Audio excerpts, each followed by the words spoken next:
What book are you currently reading? Currently reading a book called Financial Statements by Thomas Ittelson. What is the book about?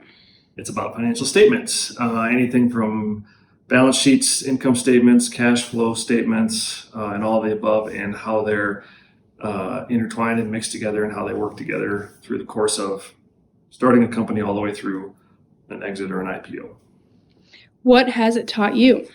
It's taught me the connection, more so the connection. I had a kind of a base understanding of financial statements, but as we get into more operational companies, I wanted a more detailed understanding of financial statements, not just the individual financial statements, but how they work together and how an entry on a balance sheet affects the income statement and how cash flow is different from income statement and just how they all work together and everything like that.